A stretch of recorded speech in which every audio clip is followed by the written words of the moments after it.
Station case number 122 2024 এই কেছটোত আমি দুজন ব্যক্তিক অলৰেডি এৰেষ্ট কৰিছোঁ, সুপ্ৰীত বিশ্বাস আৰু বিকাশ বেৰিয়া, আৰু সেই কেছটোৰ তদন্তৰ কালত কালি আমি আকৌ নিখিল আগৰৱাল বুলি তিনিচুকীয়াৰ এজন ব্যক্তিৰ ঘৰত আমি ৰেড কৰিলোঁ আমাৰ খবৰৰ ভিত্তিত, আৰু সেই ৰেডত আমি 62,80,890 rupees আমি আকৌ ৰিকভাৰ কৰিছোঁ, আৰু এই মানুহজনো আমাৰ এই কেছটোৰ এতিয়া তদন্তৰ আওতাত আহিছে।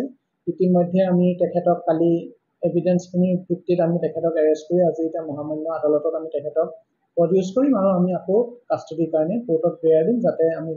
কাষ্টডি লৈ আৰু যাতে কেছটোৰ তদন্ত আৰু আগবঢ়াই নিব পাৰোঁ। আৰু ইতিমধ্যে এই কেছটোত আমি এতিয়ালৈকে মুঠ 83,64,830 rupees আমি ইতিমধ্যে চিজ কৰিছোঁ, আৰু বাকী তদন্ত আমাৰ আৰু আগবাঢ়ি গৈ আছে। নিখিল আগৰৱালক আমি এৰেষ্ট কৰিছোঁ, তেখেতক আমি এতিয়া আজি কোৰ্টত প্ৰডিউচ কৰিম। গোটেইখিনি আমি এতিয়া তদন্তৰ আওতাত আছোঁ, যিহেতু এই কেছটোৰ তদন্ত কালতেই আমাৰ এই পইচাখিনি ৰিকভাৰ হৈছে আৰু এই কেছটো চিজ হৈছে, চ' গোটেই ফাইনেন্সিয়েল পাৰ্টটো আমি এতিয়া তাত এজন ব্যক্তিৰে আৰু বেলেগ কোনোবা ব্যক্তিৰো পইচা ইনভল্ভ হৈ আছে, গোটেইখিনি তথ্য আমি এতিয়া উলিয়াবলৈ চেষ্টা কৰি আছোঁ।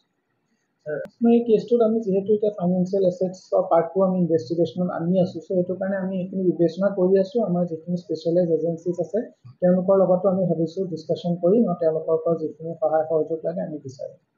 আজি হয়, আমি দুইজন বিকাশ বেৰিয়া, নিখিল আগৰৱাল দুইজনকে আমি কাষ্টডিৰ কাৰণে কোৰ্টত প্ৰেয়াৰ দিম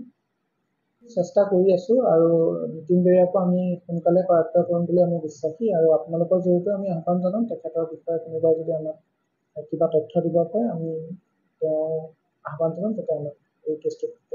কৰায়ত্ব কৰাত সহায় কৰে, আৰু বাকী আমাৰ ইনভেষ্টিগেশ্যন চলি আছে। নীতিন বেৰিয়াকো আমি আশা কৰিছোঁ সোনকালে কৰায়ত্ব কৰিবলৈ সক্ষম